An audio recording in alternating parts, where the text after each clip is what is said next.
It was the That's really weird. weirdest front I've ever seen. But I did get to see a 130 take off when we were coming around the bend to the RV park. So we pulled over and I filmed the takeoff. I just posted that video. So freaking cool. So, Yep. hey, Okay. everybody, repost the space, please. Repost the space. And I'll hop over on Rumble and make sure it's up and running. Okay. Yeah, I just got that one turned on. And I have to start off by telling everybody kind of a backstory to this whole research project. Now, I've told you guys often that when I was at Air War College, which is at Maxwell Air Force Base, which is where I'm at right now, um, I lived in the library during the day doing research because we had like a million papers to write, and my area was Laos, Cambodia, Thailand, and Vietnam, and so a lot of research into that area, and obviously other broader issues were in play at the time, and so did research into those. And again, my frustration with this whole thing is that I didn't know anything about stay behind units, although they were used in the Philippines and in Vietnam. But depending on who you're reading, whether or not they call it that, but the technique was used. And in many authors, they do use those words. I just didn't recognize them. At least that's what I thought. So I was talking to General Quast recently, who was the Air University, which is over all of the professional military education in the Air Force. He was the commander here. And I told him I one of the looking back moments was that information in the library and I just missed it. I It was very frustrating to me. I think I'm a fairly decent researcher and I was dumbfounded on how I could have missed that. So, one of my missions on our way out to Texas was to stop by here and visit the Air University Library, which I did today. And I got the research assistant because they're gone for the summer here. And I got the research assistant there to work with me in using their data. I should have access to the database as a graduate of here, but they are very restrictive of that. So anyway, I had her log in and she started using the search engine. And so I typed in both stay behind units, stay behind, and then Gladio. I want to let you guys know that the only available resource on stay behind or the words Operation Gladio was Paul Williams' book, which of course was not published until 2015, and it's not even in the library.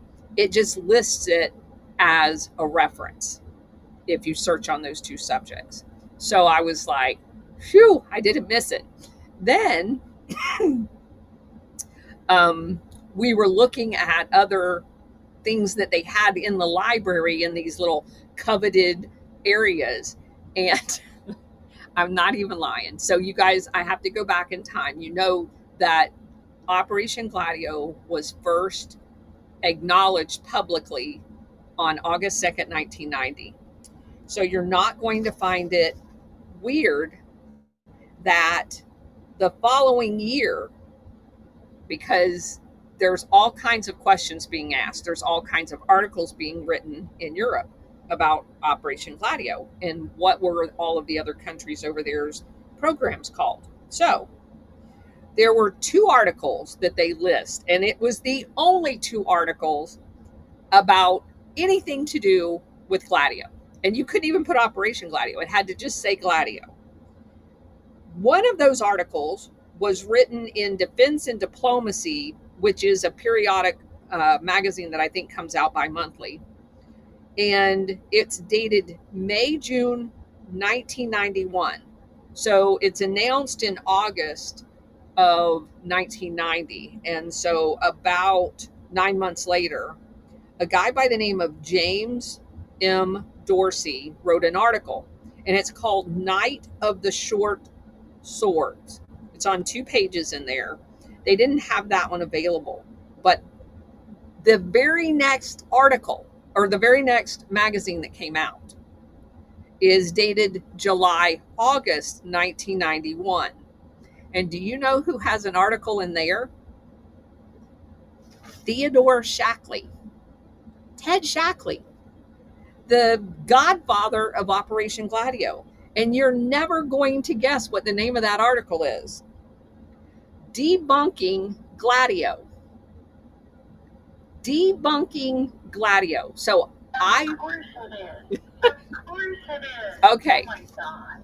So I told the lady, she asked me if I wanted a copy of it. And I said, of course I want a copy of it, because they had that edition in. And so I put it down, and I promised myself I wasn't going to read it. We're going to read it together. So I'm going to read the article right now. Conspiracy theories abound these days. If one sips an espresso on the Via Veneto in Rome, it is clear the P2 affair is still a topic of discussion among the cognoscenti. The Lunch Bunch on K Street in Washington is buzzing these days about a 1980s October surprise, which, because it did not take place, cost Jimmy Carter his re-election bid. So you see what he did? He is putting Operation Gladio in the same sentence with a October surprise that he's going to smear both of them as conspiracy theories. And I haven't even read the rest of the article. I already know what he's doing. When the media tries to turn these types of rumors into print, the stories are generally liberally sprinkled with such legal disclaimers as believed to have, reported to have, and the all-encompassing allegedly. Fortunately, American sense of what is right tends to keep this genre of political activism within bounds. Now, how did he know that that's what they do? Because that's what the CIA tells them to do. Occasionally, however, even the finest systems that are designed to filter out the rubbish that should not get ink are defeated.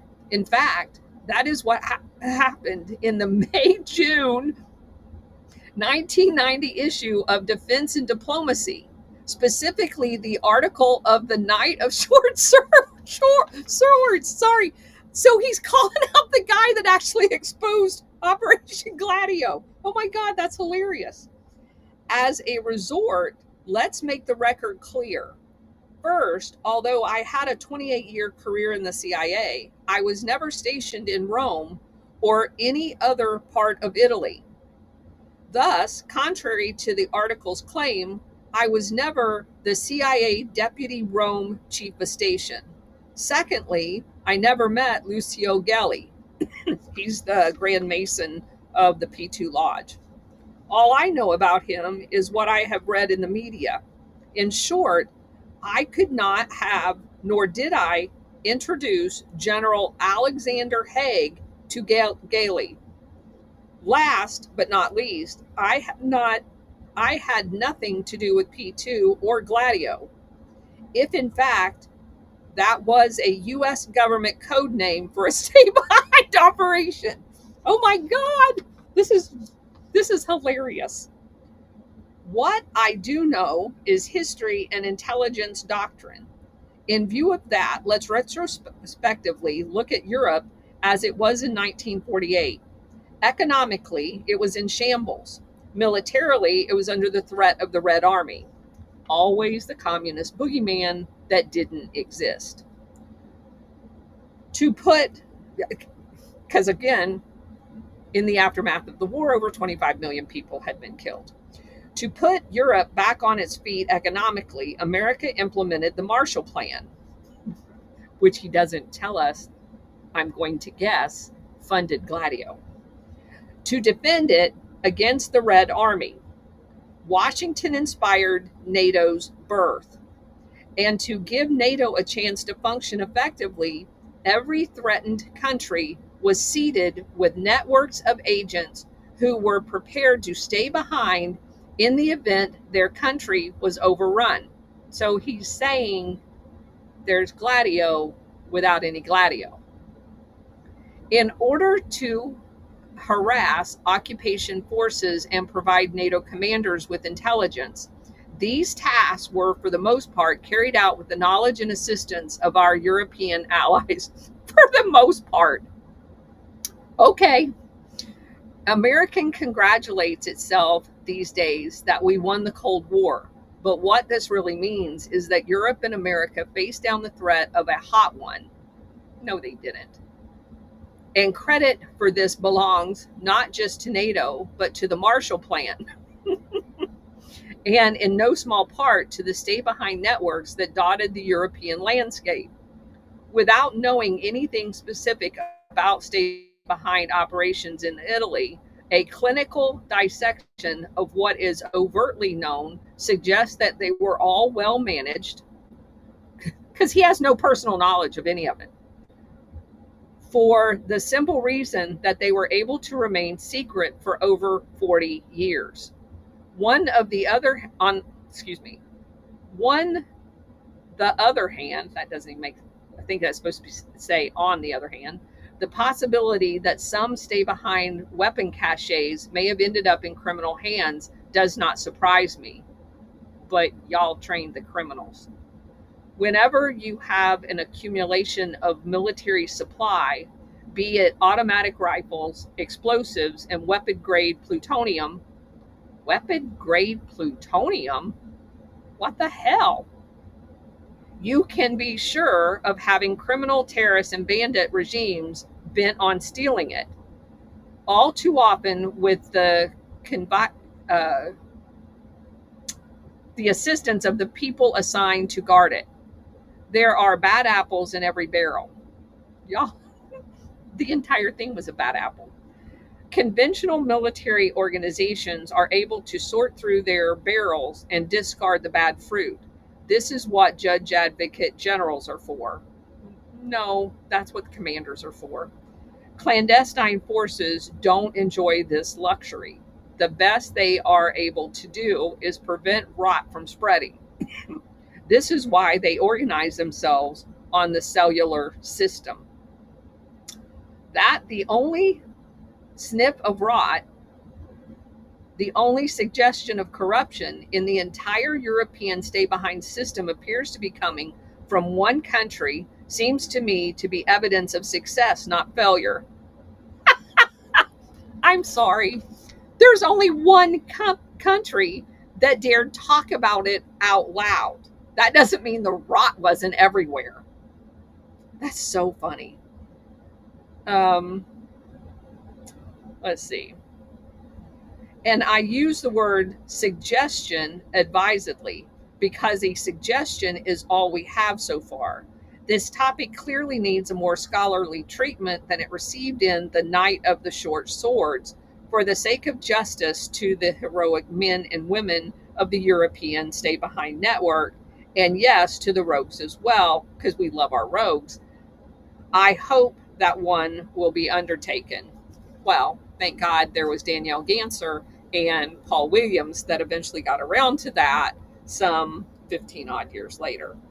But 25 years in Paul Williams' case. So that is hysterical. I couldn't believe that I found an article by Ted Shackley, and literally the name of it is Debunking Gladio.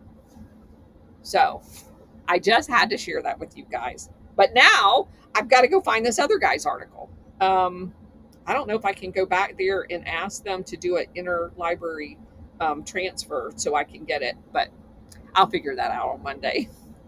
Can I just say something real quick? It reminds me of how they give awards to themselves. Yes. You know, he's bragging without bragging.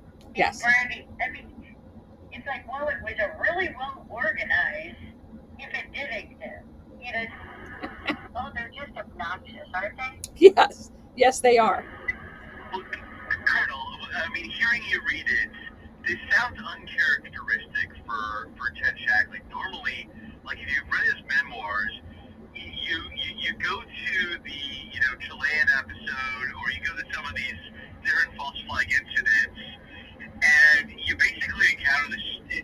You run into this stone wall. You're hoping that in his memoirs, Shackley might come clean on certain things. I mean, same thing with Helms. Behind a classified wall is part of it, but part of also, but here it seems like Shackley got caught flat-footed or something like yes, that. Yes. It reads like he's on the defensive. Yes, very much so. I agree with that assessment, 100%. These two guys, they've probably done a lot of, what Kevin Shipp has done, which is, training, new members of the agency and everything else. And if anything, they've taught people how to operate undercover all the time. They've taught people how to sell a lie. Shackley just comes off weak here. I couldn't agree more. I agree with everything you just said. And let me just, for the record, say that Shackley did spend time in Italy. And see, this is the problem. And you have to know how to read this. So maybe Shackley was not the CIA station chief, but he uses the misinformation of, hey, he was the CIA station chief, when maybe all he was doing, and that's not to say it wasn't significant, was running their Gladio program as a liaison for the CIA. He wasn't technically the CIA station chief, but that's how they start discrediting people. They will find this one little thing in there that is not true, and then they build upon that one little thing that isn't true to discredit the entire article. And that's why having Illini around is so critical to this effort, because he's the guy that dots the T's and or crosses the T's and dots the I for me, and always keeps up with that. Here's the source. And that's critical when you're trying to establish something that is going to immediately be attacked every single time you talk about it. So, yeah, because I'm just looking, there's like, I don't know, 10 pages on Yandex of just searching the word Shackley in Italy. So, I mean, obviously, Shackley was in Italy.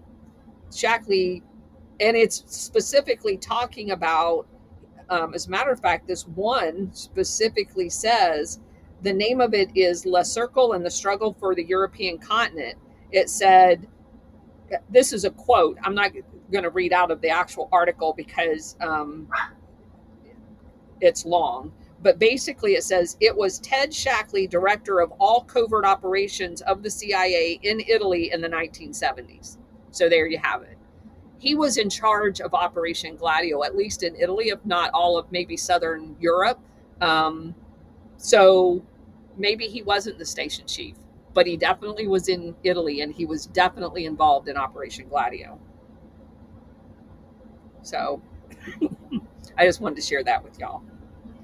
Okay, so you've got him basically making an omissive misrepresentation here too, which is kind of the other thing where you've kind of caught him on this.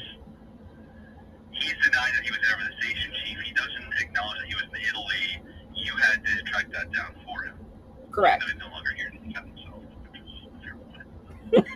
But he didn't disclose that, which would probably kind of be you would normally if you were a deponent, that would be something you would probably want to have to disclose when you got asked that question. Correct. Absolutely. So also, there's an article on Exploring Real History that basically does kind of a synopsis of Paul Williams' book. And it says that while Ted Shackley was a CIA operative who set up the heroin trade in Southeast Asia, he also played an attempt in the attempted played a role in the attempted assassination of John Paul II, which we know was a Gladio operation because they used Turkish gray wolves um, to do the hit. So again, more material um, facts that and that came out of Paul Williams' book. So it yeah, he without a doubt was involved in Operation Gladio. And the fact, and great point, Illini, the fact that this came out in the very, so understand the lead time for doing these journals like this. They will have articles months in advance ready to go. Now, the July-August journal that was going to come out of Defense and Diplomacy had already been basically drafted by the time the May-June one comes out, right? So they have things like in a pipeline. So not only did this have to be written on the fly, it had to bump something else out of the next edition. That's how important debunking this Dorsey article was to them. Because again, I'm familiar with how these periodicals get published. We had a guy that did this actually come and talk to us because they published these with our War College papers in them, and he was explaining to us how the whole process works. And there is a significant lead time. So the fact that within, 45 days, this was written and inserted, bump something else out of the magazine in order for it to be printed, I think Illini's assessment of being caught flat-footed is a very accurate statement. So that's crazy. And I'm glad we got to read it together because I got to laugh. All right. That is hysterical. Oh my God. Now, do you think it was just trying to discredit the truth? That was the main purpose? Yes. So obviously, let's see what he touched on. He touched on the fact that he had nothing to do with Italy, which is a lie. He also touched on the fact that he didn't have anything to do with Alexander Haig or Gelly meeting, which I think is critical, given the role that Gelly played, who was like I said, the P2 Grand Master, orchestrating at least all of Operation Gladio in Italy, but also in Argentina, because remember, they had a second lodge there, a second P2 lodge in Argentina, which is where Operation Condor gets launched from. So it's very interesting that if Alexander Haig met Gelly, it would definitely be Ted Shackley that introduced him because he was running the CIA part of Operation Gladio. I also find it very interesting that he comments on the Marshall Plan because, again, the Marshall Plan is the initial seed money to start Operation Gladio. He also talks about the caches and suggests that very well hidden caches are just going to pop up and be accessible to people who aren't cleared to have access to them, when in fact, if you guys remember when we were doing Around the World tour, when we got to the Netherlands, we found out that not only they were so well hidden and protected that it was like decades in the future where they were building something, and then in a park where they were like putting a monument or something like that, that they actually dug up some of these caches. So no, they were not casually found. Go ahead, Illini. One other thing with the Marshall Plan is, I just got through Nixon's memoirs, or at least parts of it. There's an interesting page where he was with the Herter Committee that was basically underwrote the Marshall Plan, and they went out and visited. And what he specifically mentions in there is that they got in a cargo plane and they flew up into the mountains in Italy and in Greece and met with people who were fighting, communist guerrillas. That's thing number one. Thing number two, is that he was in Trieste when there was a bombing right next to the communist headquarters, and they tried to blame it on the communists. So Nixon his hotel window, so he's watching the communists march by and give some salute to the communist headquarters, and right then and there's a bombing, and it must have been the communists. So this was part of his 1947 trip to Trieste, to Italy, to Greece, as part of the Herter Committee. It's in his memoirs, page 50 and 51, I believe. Okay, so let me add something to that. So Nixon is vice president. Do you think that it's a coincidence that the vice president of the United States goes to visit a country that has a Gladio attack while he's there? If you do, let me introduce you to John McCain, who happens to be in Maidan Square when there's a Gladio operation going on there. So, no, he didn't just happen to be there when they're conducting an operation. Nixon and Eisenhower were involved in setting up Operation Gladio in every sense of the word, both economically, financially, militarily, in every way. They were responsible as far as the U.S. is concerned. And then that would have been at the same time when the Brits were basically trying to set up their own person in Greece, but the not communist, the Greek citizens who did not want to be ruled by Britain, they wanted their country back. They had just been occupied by a bunch of Nazis, and then there were the Soviets. The British wanted control of Greece, and they basically were getting their butt kicked and asked the U.S. to come in and settle down the nationalists who didn't want to be part of NATO. That's what Nixon would have been seeing during that time. So did you say in the 40s or 50s? Because he doesn't. This was 1947. Okay, so it's before he became. Okay. Yeah, that's before he became vice president. CIA and Gladio, but it's right on the cusp of that, and it's got all the same characters involved, I would imagine. Okay, so that's before he becomes vice president. Yes, that's when he's in the House, I think. He got put on the committee, I think, by the speaker or whoever, or the Republican leader at the time. So that's actually more interesting.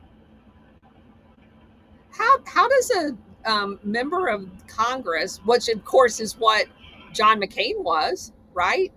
So another member of Congress just so happens to show up for a Gladio operation? They all went out. It was the entire committee, both Democrats and Republicans. Yeah. And Nixon describes how they went out there. I'm not sure if it was the USS United States, but it was it was an American ship. It was an American steamship that they went out on, and he describes getting off of it and all of its comforts of being in the United States, and then going into Europe and just seeing how bombed out and difficult the situation was. Yeah, that's very interesting. I will send you at the very least. I'll send you those pages. Yeah. And maybe I'll try to. Yeah. Yeah, that's crazy. Oh. What just recently happened with Mike Pompeo in Ukraine? Yeah. Yeah, exactly. Yeah. Same trick, same step, same playbook. Yep. Point well taken.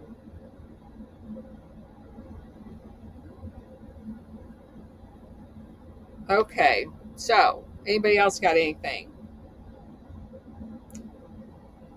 We are saving what's going on in Iran and Israel. If you guys watched the show today with War Hamster, until the three of us can get together and have a discussion, because I think it'd be more meaningful for everyone and not kind of rehash everything several times. So we're going to, on Sunday at 8 o'clock Eastern Time, have a podcast with War Hamster, myself, and Ghost of Base Patrick Henry to talk about what's going on. So, a sit rep. Yeah. You guys do well together, and I love that you all have different angles that you're looking at the same situation. Correct. Yeah. Very interesting. Oh, so here, Illini. Richard Nixon's political career prior to his inauguration in 1969 began in 1946 when he became a freshman congressman. In 1947, Nixon was selected to join the Harter Committee with a mandate of observing and evaluating the devastation in Europe in the aftermath of the Second World War. The report by the committee later became the basis for the Marshall Plan, thus providing aid to the devastated nations of Europe. There you go. Holy crap. So Nixon was instrumental in setting up the Marshall Plan, which becomes instrumental in funding Operation Gladio. And then lo and behold, 5 years later, straight from being, a freshman congressman, he winds up on the vice presidential ticket. Yeah, I'm sure that's just a coincidence. That's crazy crap. Well, and then goes on to be president. Who knew Operation Gladio was such a good launching pad for someone? Because, I mean, literally, it almost makes him part of the CIA. So let me write this document that's going to fund this organization that is we're going to hand off to the CIA. And oh, by the way, when I get to be vice president, we're going to use it to kill foreign leaders. And then when I become president, I'm going to use it some more, like in Chile, and then it's going to get used on me. Well, it contextualizes his involvement with the Bay of Pigs. Like, we would look at this today and be like, why is the vice president, involved in the secret national security committee to, invade to run a coup in Cuba? like, wouldn't that be sort of more of a CIA thing? Like should we have the professionals of the Pentagon and the CIA handling that? Well, his involvement with the Scrivener Committee and his involvement actually visiting, some of the people, some of the anti-communist folks who are fighting the guerrillas in Europe, it contextualizes all that, and it helps it make more sense. It does. It definitely does. And Nixon, like I have said to you guys many times, is an enigma. That kind of, I mean, maybe he's the Saddam Hussein of the United States, where he's useful until he's not. Or Batista, he's useful until he's not. So, all along, go ahead. I know we've in the past, we've all read various books here and there about how, the East Coast faction was the initial core of the CIA around, Dewey, Prescott Bush, and John Foster Dulles, were the initial contributors in a big way to Congressman Nixon's first campaign in 1946. So I think there's something, there is obviously from the very beginning something very special about, Richard Milhouse Nixon from the very, very beginning in his relationship with what would become the CIA. That's a good point. That's a good point. So, and speaking of which, Colonel, I know that you are not really a movie person, and I can understand that's, simply important to nothing, some fact and fiction, but we can, as historians, use movies as, indicative of certain esprit de touch or whatever, spirit of the touch or whatever. And so I think that people who are watched this particular, who are, listening to your show, would be very, very interested in this movie called State of the Union. It's actually by Capra, the famous director Capra, his movies are always very politically interesting. And it's basically about it came out in 1948, which is, a year after CIA formed. But it's Spencer Tracy plays this it shows we remember how, in 1948, that Dewey's campaign lost, surprisingly, sort of, because they didn't have any support in the Midwest and, to some extent, the West. And it's like the character played by Spencer Tracy in this movie perfectly predicts the creation of Eisenhower. The movie comes out in 1948, and it's about the media creation of a new candidate from scratch, basically in order to win support in the Midwest. It directly addresses, the real-time divisions in the Republican Party of weakness in the Midwest, because they were not sufficiently interventionist. But enough on that. It's just a fascinating movie to watch. It's called State of the Union and it has Spencer Tracy in an amazing predictive movie about Eisenhower being created. And it really kind of shows the climate from which the CIA is forming, and there's some pure psychological warfare. It really captures the psyop aspect that was so prevalent in 1948. It's almost amazing that this movie was made, and it is significant that it was made by Capra, who's always kind of got his finger on the pulse of things. The other thing I just wanted to say is it's like just how strange it is right now, in terms of how the paralysis of the United States right now, the political paralysis in response to, the events in the Middle East that could, literally bring World War III. And it just reminds me of, an old saying I heard, what did the ant say to the ant said to the centipede, how can you walk with all those legs?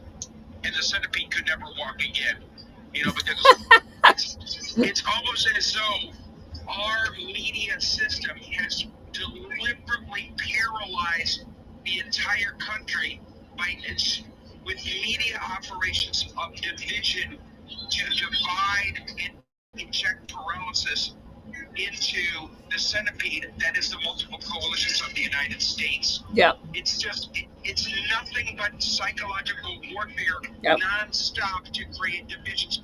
I mean, we even see this, like, the government is so unpopular that they even had to create a division between Elon and Trump so that, a certain section of the centipede would not get too big and able to communicate with itself.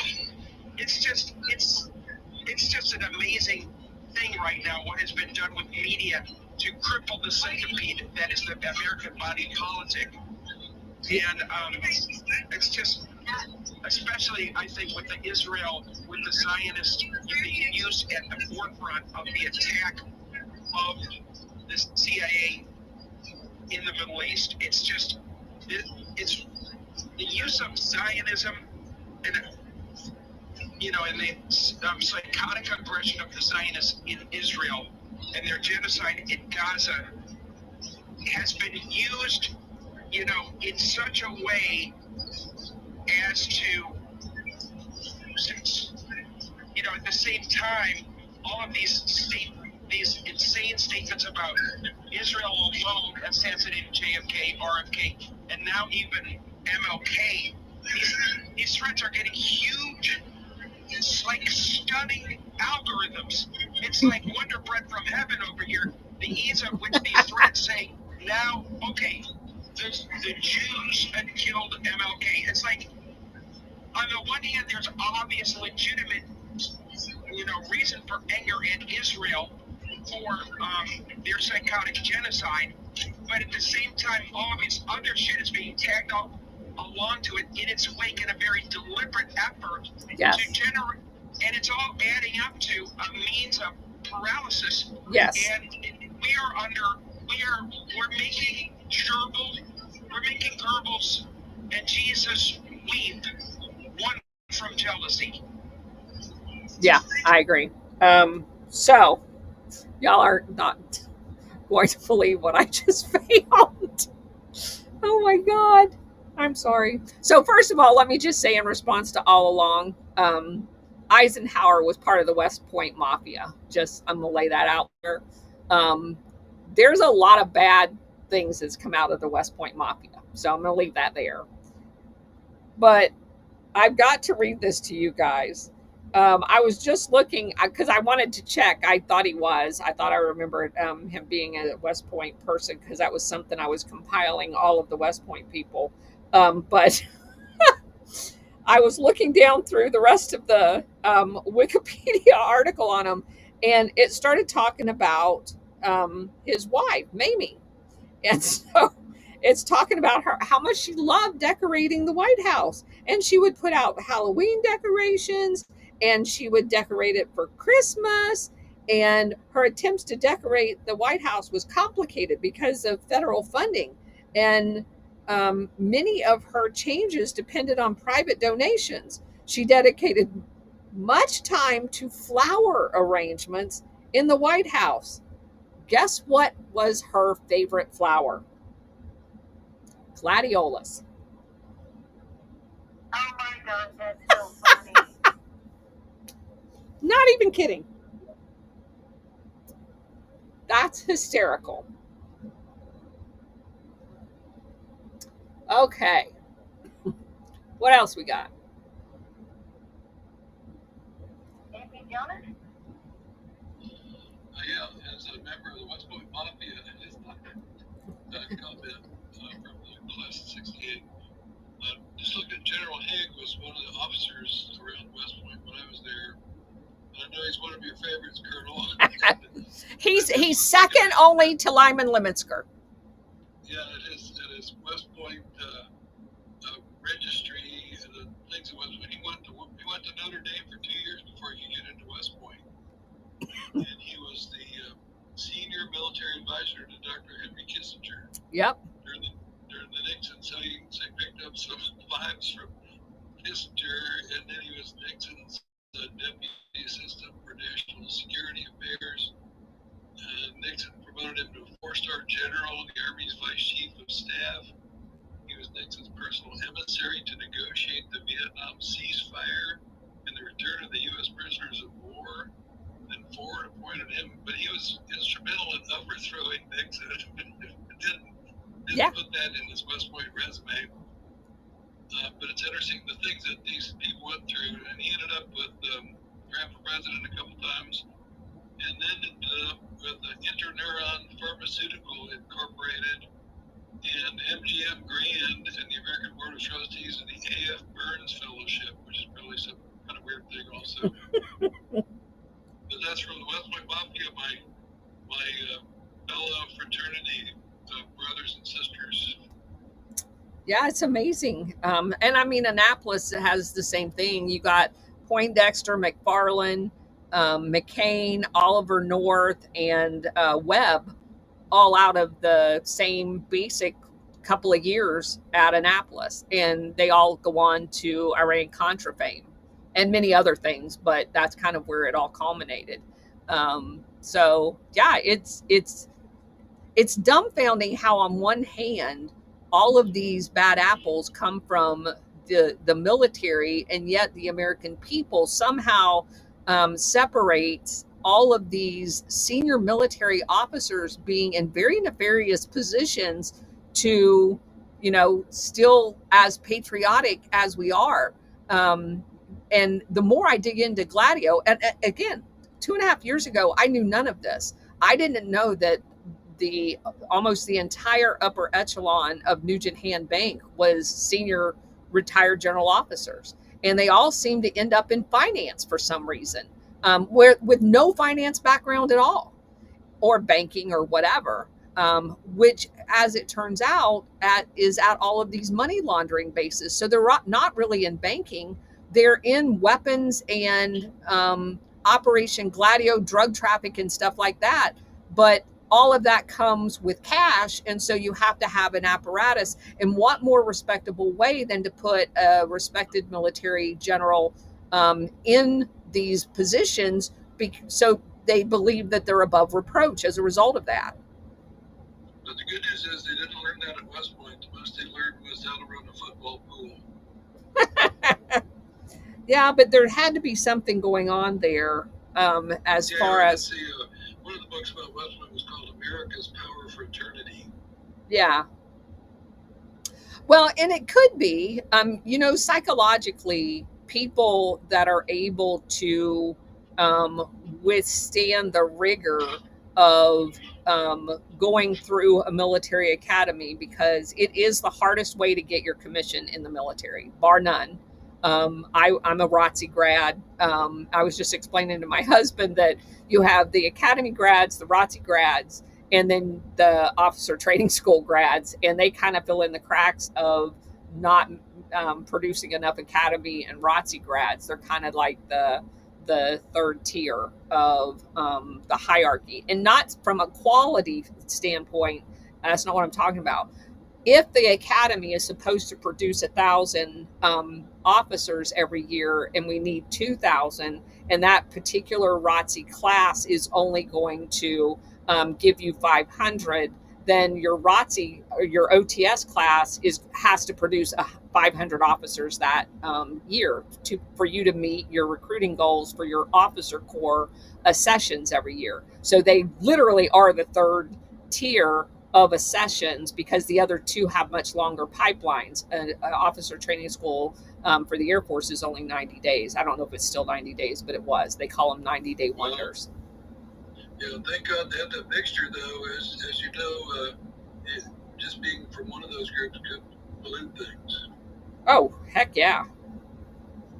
Yeah. And obviously, but the point I was trying to make is, when you spend 4 or 5 years in an academy, you come out psychologically as a different person than spending those same 4 years on the campus of like Indiana University for myself, and you don't come out with the same regimented drill, follow this, do that kind of mentality.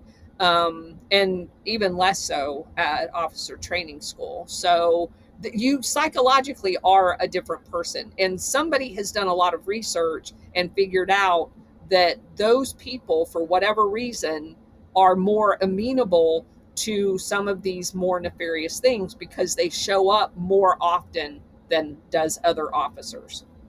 They go for the tougher merit badges. They go for the tough. Touche. I think you're absolutely right.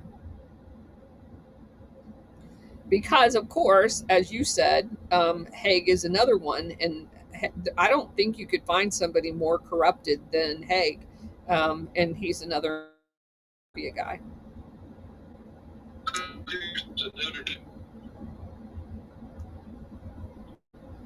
You broke up. What did you say? Oh, it might have been those 2 years at Notre Dame. The combination of the Notre Dame and West Point. Yeah, that's very rare, isn't it? Yes, it is. Like really, really rare. I don't know that I know of anybody that's ever transferred into an academy. Did he only stay at the academy 2 years then? No, you have to do all 4 years no matter where you come from. Yeah, that's what I thought. It's like a prison. Everybody's got to do the same sentence. So he had 2 years and then spent 4 years. Yeah, that's really weird. Glutton for punishment. Yeah, because I mean, most people they do like a year at the prep school, like at the Air Force Academy, but I've never heard of anybody transferring in with the 2 years already. Yeah, that's weird. Okay, well, Hague is weird, so that just makes sense then. Yes. All right. Thank you. Yeah, Stellar, go ahead. I was just going to say, it is very interesting, Notre Dame and then West Point. And I had actually, yeah, I heard you guys talk about like the mafia stuff within the West Point and the military schools and stuff like that. And I guess, you know, it would be completely feasible and stuff like that. And just wanted to say again, thank you for opening my eyes to Operation Gladio and all of the little shenanigans of everything that they're doing, because everything you can see completely about what is going on, and it just seems like a lot of the stuff that you've talked about, I'm going into like other not spaces, but what do you call like posts and things like that. Yeah. And a lot of the stuff that you guys have been sharing for over a year and a half now, people are just starting to see it, but they still don't equate it to Operation Gladio playbook stuff. Yeah. Yeah.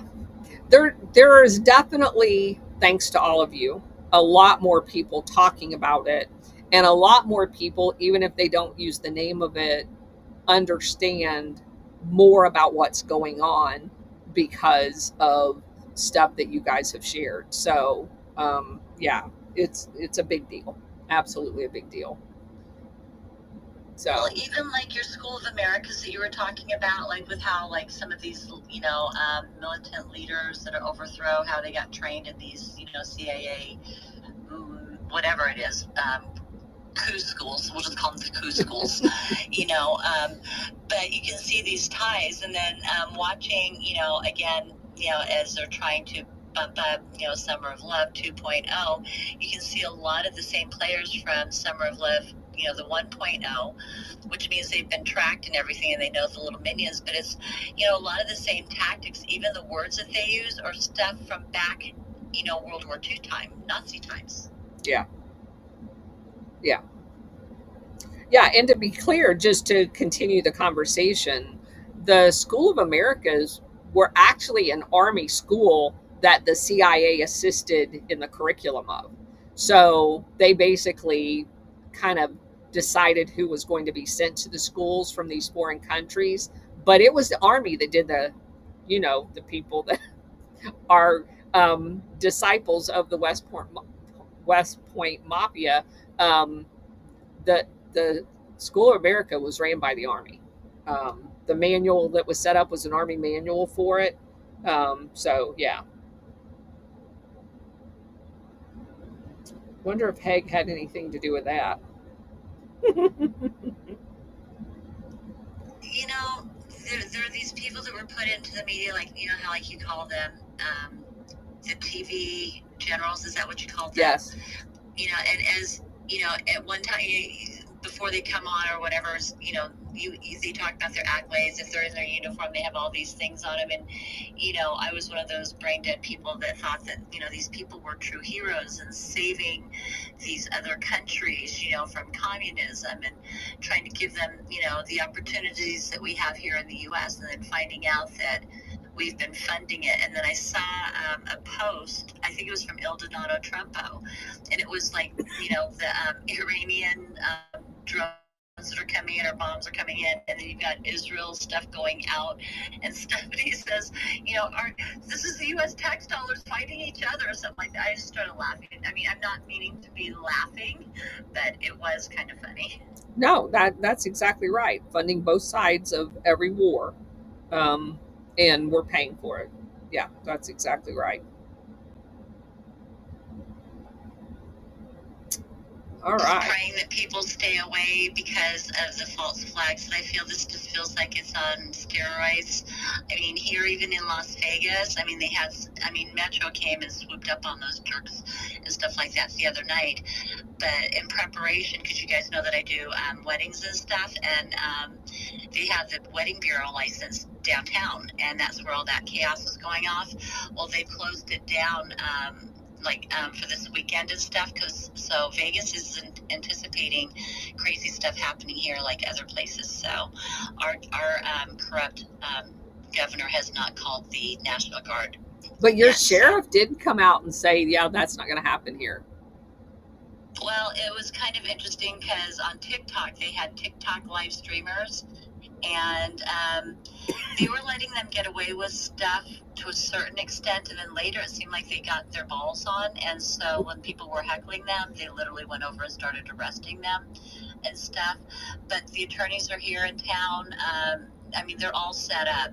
They bust in thousands of people. I don't know where these people are coming from, to be honest with you, but they're busting them in. We are doing ICE raids because about a week or two ago, he did state that Metro will be working with ICE, and then a couple days later is when we had that thing that happened. I guess they were doing their test runs and stuff. So we'll see what happens. But no, the National Guard has not been called up. But I did notice that they had just metropolitan police departments, but they had the SWAT, the tanks were out. It was freaking awesome. I just wish that our governor would let us do like what your governor is doing in Florida, and I wish that our sheriffs here would have press conferences similar to the sheriff in is it Broward? Bavard. Bavard. Thank Yeah. you. And Bavard Ivy. County. Sheriff Ivy. Yeah. Amazing. We need to have more sheriffs like him. So I noticed he was stealing Grady Judd's graveyard dead phrase too. That we will shoot you graveyard dead. That is a Grady Judd famous saying. I don't know what's the difference between dead and graveyard dead is, but there is obviously a difference. And if it's according to Grady Judd, it's according to how many bullets are in you when they run out, because they don't stop shooting until then. And yes, in Florida, if you are in the roadway, not in a crosswalk, trying to stop a car, you will be considered roadkill. So they are not playing. So everybody, try to avoid those areas. I know people are going to go there and stuff, but try to avoid the areas as much as you can because, January 6th was a false flag. Trump was letting us know about it. Everyone was. We all knew. And this just seems like they're trying to get us out there to help and things like that, or we'll end up getting in trouble. But we don't want to be mistaken because they're going to dress like they're patriots. They're going to be wearing American flags. They're going to look like they're America First people, but they're really not. And so just be very, very careful.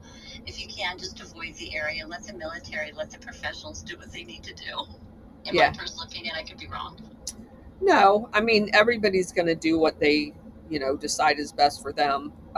It's definitely important to know your surroundings, know where you're at, and because you have to be prepared. And that's the beauty of doing what we've done for the last couple of years is we're very familiar with what false flags look like and how they're done. Not that I'm encouraging anybody to go out and look for them, but it is better to understand what they look like. So if you find yourself around something like that that's happening, it is much easier to maneuver if you can recognize those signs. And so I was just looking, they're going to have one tomorrow in Montgomery, Alabama, downtown at the Department of Archives and History. Oh, how apropos to have that in Montgomery, Alabama, with the history that they've had here. Holy crap. Anyway. Also, you know how they're talking about like that Chris, whatever her name is, from Walmart or whatever. They're not the only organizers. McDonald's is doing the same thing. So I don't know if you guys noticed a few days ago before the Grimace's birthday, they were saying help, da-da-da-da-da. Well, they wanted you to go into their website and then put in your contact information. They were also recruiting. So if your social media looked like you were a woke person, like with blue hair screaming uncontrollably, then more than likely you would be diverted to one area. Regular people would be diverted for the actual to whatever their birthday party thing was that they were trying to build up and stuff. But they were recruiting through McDonald's, by the way, you guys. There's That's a lot interesting. Of places. That's interesting. Yep, always have to be on the lookout. That's for sure. All right. It just reminds me. I'm sorry, no, you got to go. Probably. I'll say this one last thing. It just seems like it's building up to how, like you guys were talking about the different coups in the different places. To have the military and have to, lock it down or whatever, just to get people to stop or quell it or whatever. And here I see that they're trying to. The deep state, if you want to call them, the international syndicates, the ones that are behind the curtains, in my personal opinion, they're trying to boost or get as much people and regular people, like people that are regular people that would normally not get involved in it, because I just feel that if they the Democrats or even the rhinos, the ones that are really pushing for this war with Israel and Iran, but those people, in my personal opinion, I see them as trying to cause as much strife here, because not that they would ever do it, because Donald Trump would never let it happen, but cause whatever strife to have the UN come in, and that was what I was always fearful. But I'm so thankful that there's so many more people aware and awake, and especially from what you've been teaching us to be aware of and things like that, and seeing the coincidences that are not coincidences, if that makes sense. Yeah, no, that's so perfect. So Shelly over on Rumble says, I just love the mobile shows. It's really moving forward. SR is going to be pissed he missed today. Oh, thank you, Shelly. You just made my day. Yeah, for those of you not watching, I am in my mobile command post, i.e. my RV, for our road trip. So we're going to be broadcasting from a couple of different locations. Hopefully, our next stop is Barksdale Air Force Base, and hopefully I'm going to get some video of a B-52 taken off for you guys. That's home of our, well, at least one of the homes of our B-52 fleets, and it's fun hanging out there for that reason. And we are going to be staying on base there as well. So I'm very excited about that. I have a couple friends in the area there. All along, go ahead. Yeah, Colonel, what is even less accountable than Gates? In my opinion, the CIA of right now. I mean, because every kid in the country in October, September, from New York to California has this common denominator of he's bad because of unaccountable power, right? And my kids hadn't started, cutting school in maybe September yet. So that's a common denominator that everyone, that's something that propagandists think about. They're like trying to resonate with something that everybody, quote unquote, knows. Yeah. Hence the Democratic propagandists with this, really dangerously anachronistic No Kings rally, as if, kings were the only form of unaccountable power. Yeah. When the Democrats themselves, the reason I go after the Democrats more than the Republicans, we know that the CIA started with the Republicans, and we know that the Republicans are basically entirely CIA, just as the Democrats are. But the Democrats are much more, lens friendly, camera friendly. Well, they pretend to be for the very people that they use to victimize, that are the worst off as a result of their policies. Yeah. Can you repeat that? So that's the thing.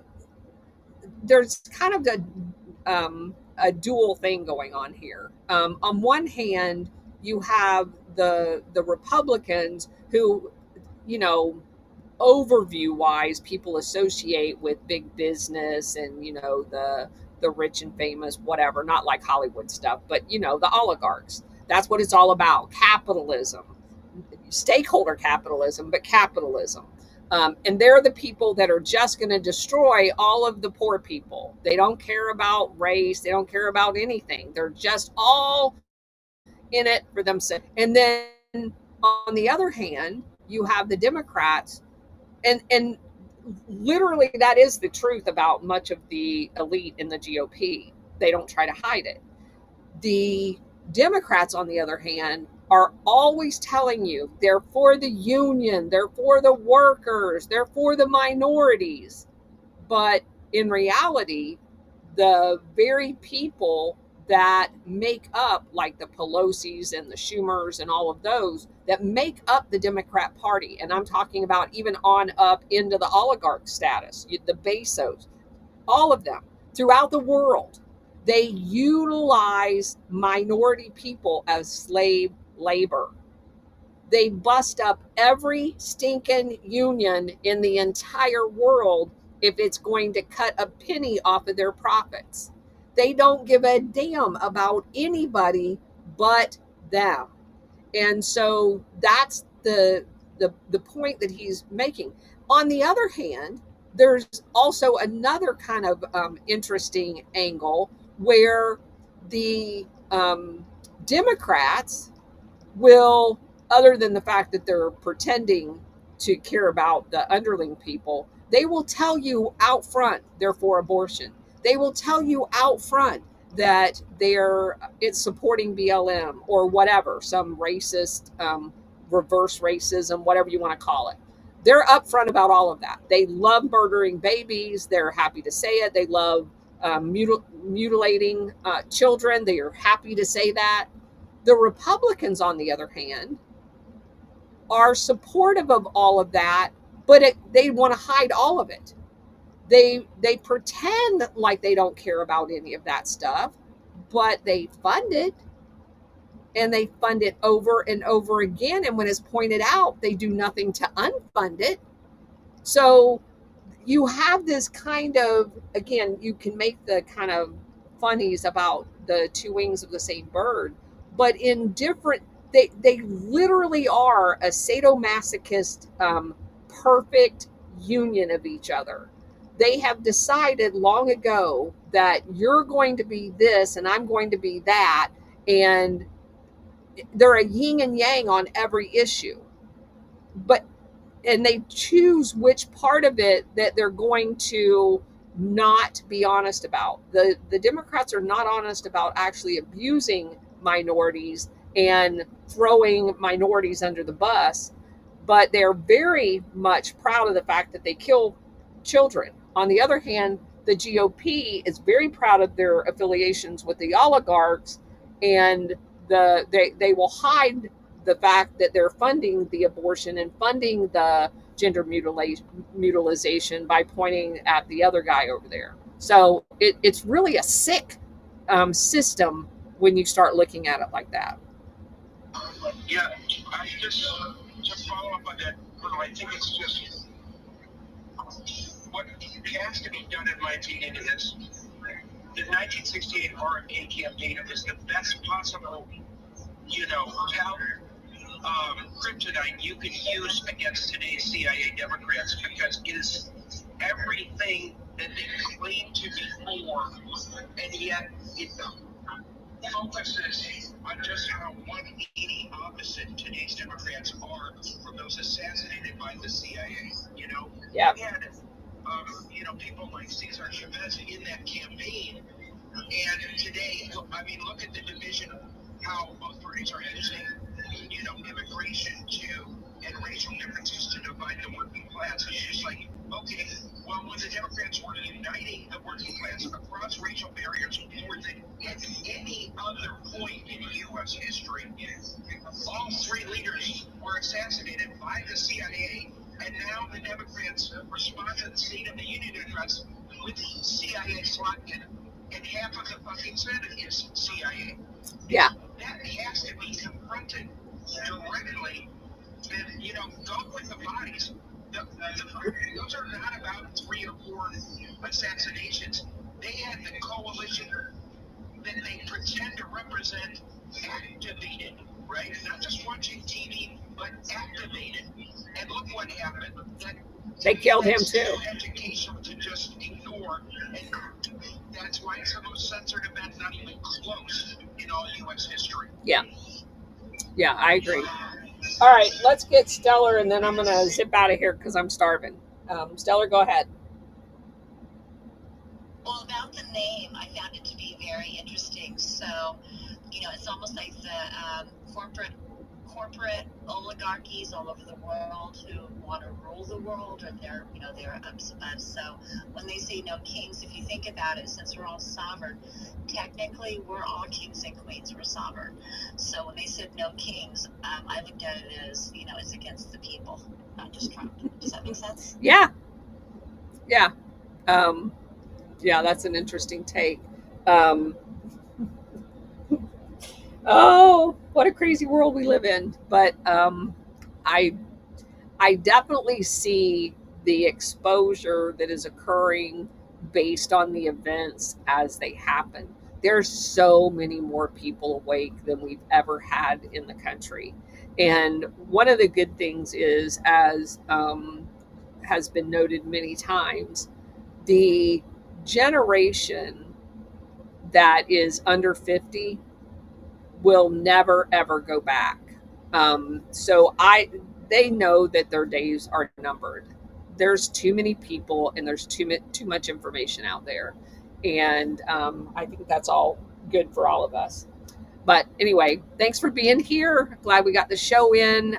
Sunday night at 8 o'clock Eastern time, we will be with War Hamster on that D Live TV thing. If you didn't get the link, he will post it probably tomorrow, but also it's in our video we did earlier today about the secret societies. He actually opens up and gives you, like in the first 5 minutes of the show, the place to go to get excuse me, that podcast. So anyway, I don't know if I'll be doing any other shows until Sunday, but then hopefully we'll be back here on Monday at our normal time.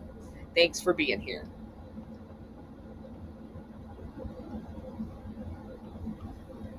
Okay, guys, thank you for being here on Rumble. I really appreciate all of you. You guys have a nice, safe weekend. Take care.